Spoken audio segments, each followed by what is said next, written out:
Armenia in Noah's absence. The first Jupiter Belus of Babylon was son of Nimrod, who became the second king of Babylon after Nimrod.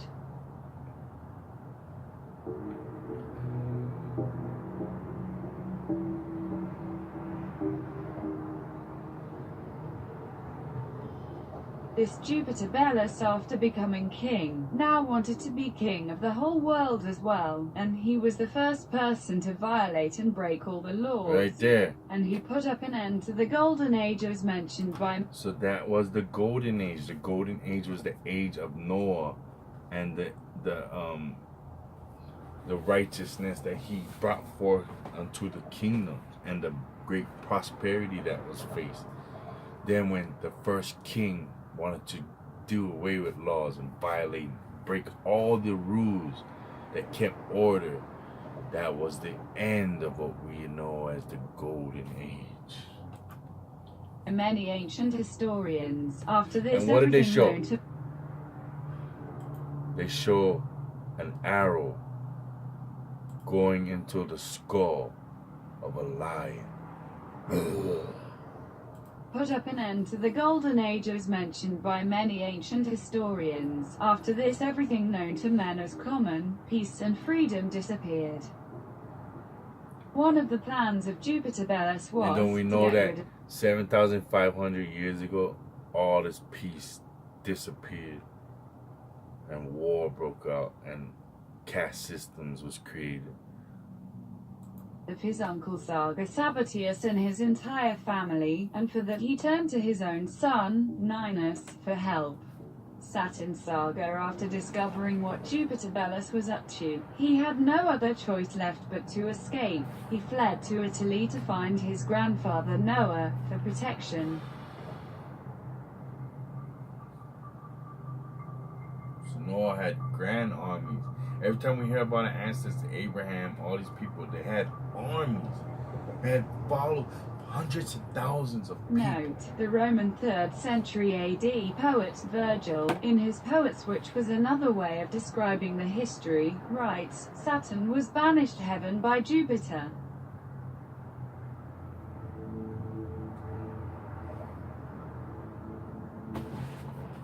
Noah welcomed Sargo with a great honor, and in order to prove to him his friendship and goodwill, assigned him as king of over a different category of Aborines and built a city for Sarga and named him after him, Saturnia. And this new city was Nea Janiculum, the city built by Noah after his own title, which is part of Rome even in our days. So, and this new city was near Janiculum, the city built by Noah after his own title, which is part of Rome even in our days. So Rome belongs to our ancestor Noah, the city Janiculum, after his name Janiculum.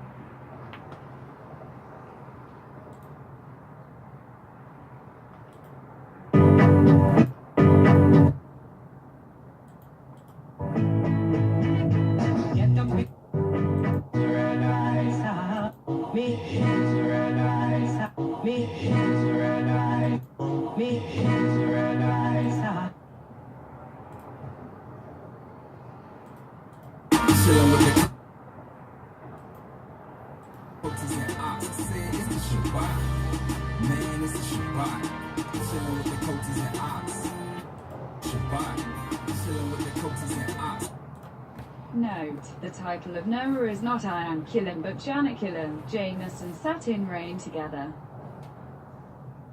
See how the I's and J's interchangeable.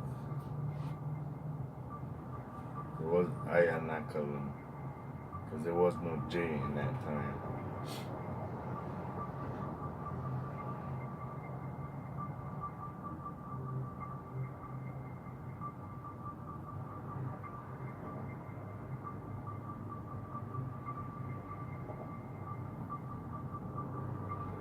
Etruscan, you know, Etruscan,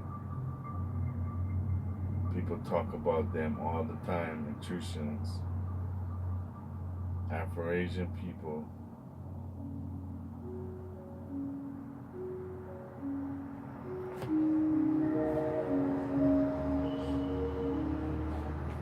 As you can see it for yourselves, all these historical places exist even in our days. Note, the title of Noah is not Ianculum but Janiculum. Janus and Saturn reign together.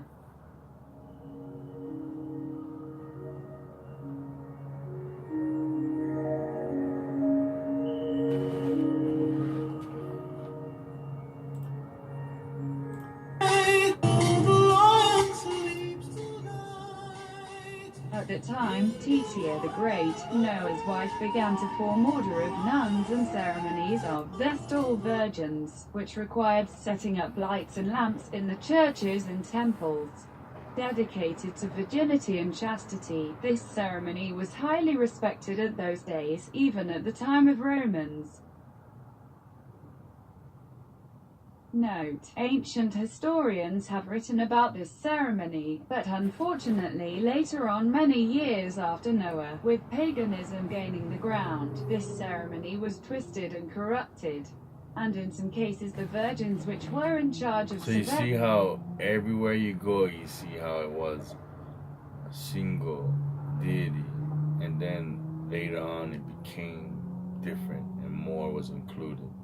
The lamps lost their lives if the lamps were found without any burning fire.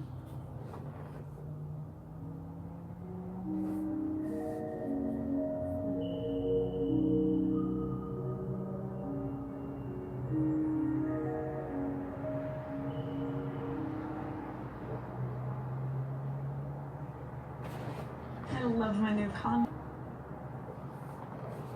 Now let's go back to the subject of our video. Saga. Saturn began to instruct people tillage, the nature of soils, and the ceremonies of religion. After his death, Sabbath was assigned to take over the kingdom of Aborigines and Sabines. Saga. Saturn died 344 years after the flood.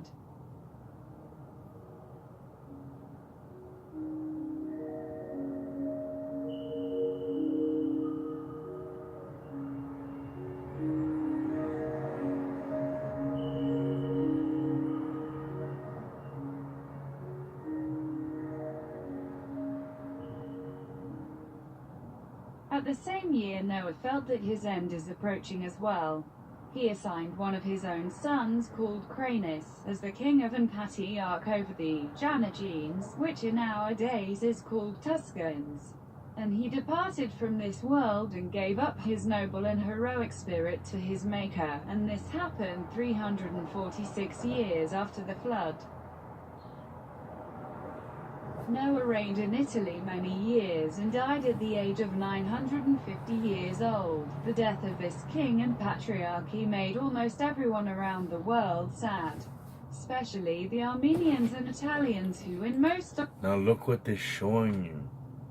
They're showing you a double hull canoe. You think our ancestors didn't know how to build these? You think, where do you think these came from? Why do all the Afro-Asian people in the world use these and have been using it? Why do my people say we built 100-foot long double hull canoes and gigantic barges? honorable manner celebrated his obsequies with all the rites and ceremonies. Is that Saksawaman? City of David? Where is that?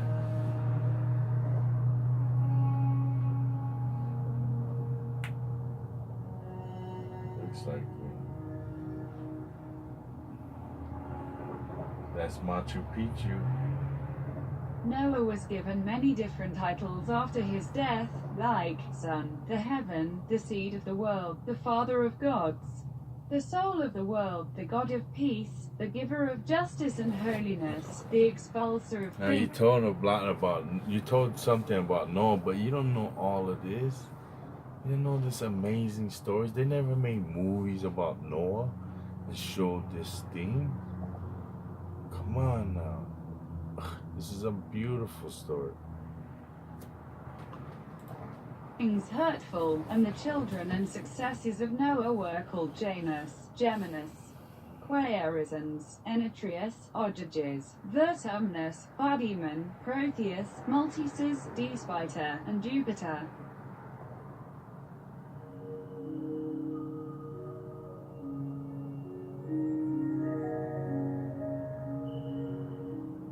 They invented all manners of honors, including strange ways to worship Noah. They also shaped his pictures into divers stones. They also made images of Noah with 2 and 4 faces. The 2 faces represented his wisdom and knowledge on everything and every matter, and his 4 faces stone represented the 4 seasons of the years. Since he was the one who divided the months into 4 seasons, Phoenicians represented Noah in form of a dragon biting his tail, to show the roundness beginning and end of the year. To this day the first month of the year is called Januarius, after Noah. So he created the calendars, which is why we have calendar temples.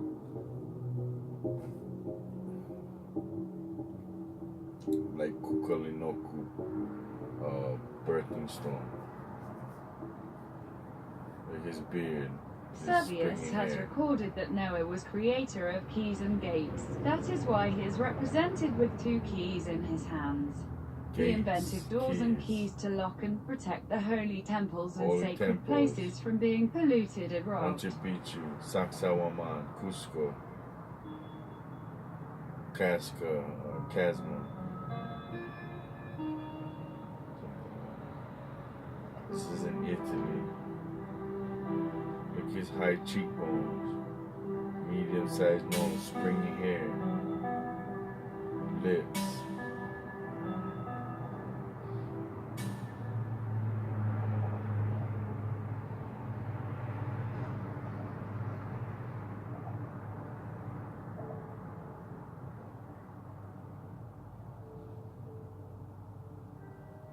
This is Noah's temple with the door, because he's the locksmith. As ancients had dedicated temples and sacred places to Noah, they did the same for Titia after her death. She was called Vesta, Arete. Look at her lions. Look at her lions. Where are the lions?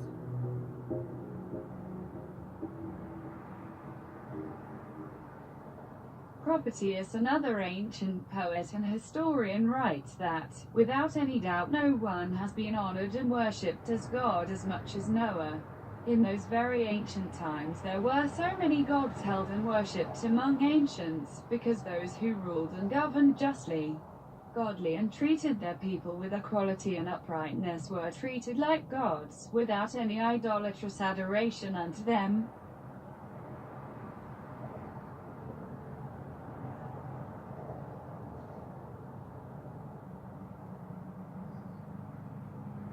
Note, but unfortunately after death of Noah, the idolatry reached its peak and it took another form. Right? History repeats itself.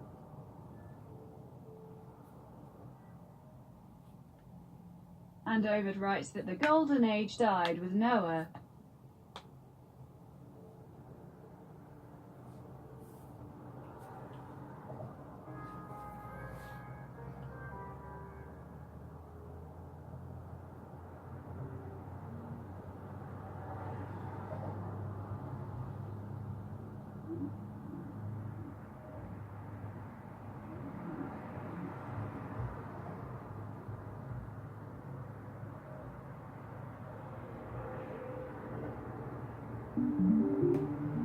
There you go, that's it.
Chillin' with the coaches and ops. I said it's the Shabbat. Man, it's the Shabbat. Chillin' with the coaches and ops.